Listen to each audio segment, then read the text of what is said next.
অবশেষে আমরা তোরে ওরে চিকেনের দোকানে চলে আসলাম। সকালে ওয়াইফ এবং আমার ছেলে বলতেছে যে চিকেন খাবো, করার কিছু নাই, ল অ্যান্ড অর্ডার মানতেই হবে।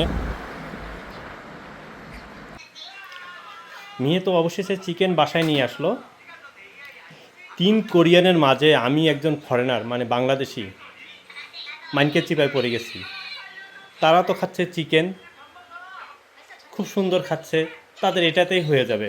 আর আমি বাঙালি, দেখেন আমাদের তো ডাল ভাত, করলা ভাজি, ডিম ভাজি দিয়ে অনেক সুন্দরভাবে খেতে পারি আমরা।